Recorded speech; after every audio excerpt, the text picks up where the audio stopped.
বন্ধুরা, আমার একটা নতুন ভিডিওতে তোমাদেরকে স্বাগত। দেখতেই পাচ্ছ সকাল সকাল স্নান টান করে রেডি হয়ে গেছি। কোয়ার্টার থেকে আমরা বেরিয়েও গেছি। বাইরের অপূর্ব সুন্দর পরিবেশটা একবার দেখো, চারিদিকে শুধু সবুজ গাছপালা, আর ওই যে দেখা যাচ্ছে আমাদের নীলগিরি পাহাড়। আমরা কোথায় চললাম বলো তো বন্ধুরা? আমরা চললাম বাবা মহাদেবের পুজো দিতে পঞ্চলিঙ্গেশ্বর মন্দিরে।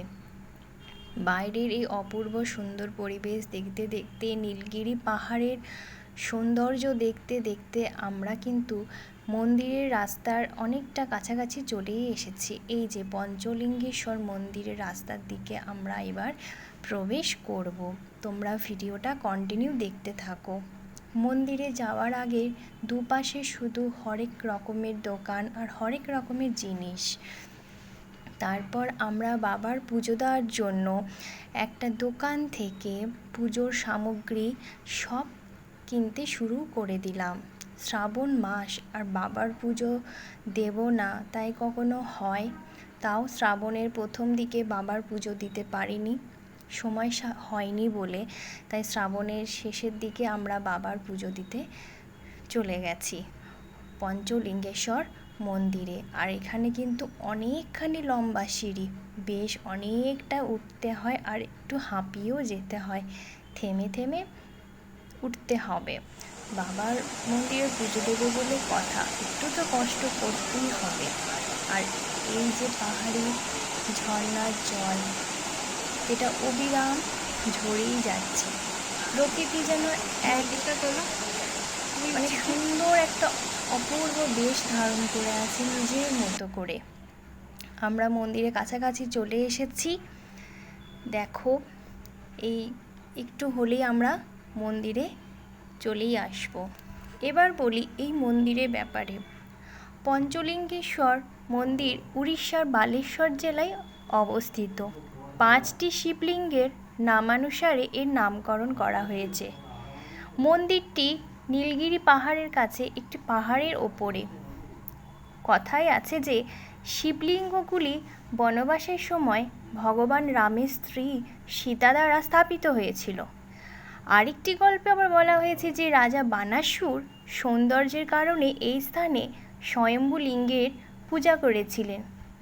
একটি বহু বর্ষজীবী স্রোত যা এই এলাকার প্রধান আকর্ষণ নিয়মিত শিবলিঙ্গগুলিকে ধৌত করে।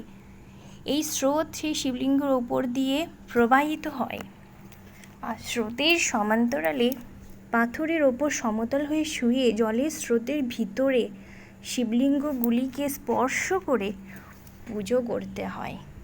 এটাই হচ্ছে এই মন্দিরের বৈশিষ্ট্য। পাহাড়ের গা বেয়ে ঝর্ণা ঝরিয়ে যাচ্ছে, আর সেই ঝর্ণার জলে কিন্তু নিচের গর্তে জমা হচ্ছে, আর জলে ভর্তি সেই গর্তের ভিতরে 5টি শিবলিঙ্গ। ভক্তের ঢল দেখো বন্ধুরা, ভক্তের ঢল নেমে গেছে। যে যার মতো বাবাকে কামনা করছে, মনস্কামনা করছে, পুজো করছে। এই যে পাহাড়ের জল যে বেয়ে যাচ্ছে তোমরা দেখতে পাচ্ছ। আর এইখানে লাইন দিয়ে সবাই বাবাকে স্পর্শ করে বাবার পুজো দিতে চাইছে।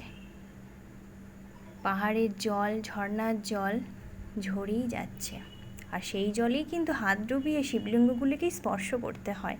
আর চারপাশ ঘিরে রয়েছে অশোক, চাকুন্দি, শাল, শিরীষ, আকাশমণি ইত্যাদি গাছ। আর আমরাও কিন্তু এই লাইনে দাঁড়িয়ে আছি। পরিবেশটা যেন একটা শান্ত পরিবেশ, চারিদিকে যেন একটা অন্যরকম অনুভব, মনে যেন একটা আলাদাই শান্তি। তারপর আমাদের পুজো দেওয়া হয়েই গেছে, আর এইসব পরিবেশে এইসব জায়গায় গেলে যেন আসতেই ইচ্ছা হয় না। বাবা মহাদেবের কাছে এখানে মন থেকে যদি কিছু চাওয়া হয়, বাবা সেটা নিশ্চয়ই পূরণ করে। তারপর দেখো আমাদের পুজো দেওয়া হয়ে গেছে, মাথায় আমাদের তিলক দিয়ে দিয়েছে পুরোহিত মশাই। আমরা এখন যাচ্ছি আর একটা মন্দিরে। এটা তো পুরো খাড়াই রাস্তা, পাহাড়ের রাস্তা, আর চারিদিকে শুধু জঙ্গল। বাবার পুজো দেওয়া হয়ে যাওয়ার পরে আরও পাহাড়ের উপরে রাস্তায় উঠে ঘন জঙ্গলের মধ্যে দিয়ে আমরা যাচ্ছিলাম আর একটা মন্দিরের কাছে। সবটাই কিন্তু পাহাড়ের ওপর, চারিপাশে গাছপালা আর পাথর। একটু ধীরে সুস্থে এখানে হেঁটে হেঁটে যেতে হবে। আর পথে যাওয়ার সময় প্রজাপতি দেখতে পেয়েছি, সেটাও কিন্তু ক্যামেরাবন্দি করে নিয়েছি। কত সুন্দর দেখতে লাগছে না? রাস্তা শেষ হচ্ছে না, হেঁটেই চললাম। কথা বলতে অসুবিধা হচ্ছে, খাড়াই রাস্তা, উঠতে অসুবিধা হবে। চলো আবার মন্দিরে গিয়ে দেখাই। তারপর কিন্তু আমরা মন্দিরের কাছাকাছি চলেও এসেছি। ওই যে দূরে দেখা যাচ্ছে মন্দিরটা। আর এখানে যে ছোট্ট লেকটা দেখছো, এটা কিন্তু সমস্তটাই কিন্তু পাহাড়ের ওপরে, চারিপাশে গাছপালা, ছোট্ট লেক আর এই যে মন্দির। এই মন্দিরেও আমরা দর্শনও করে নিয়েছি।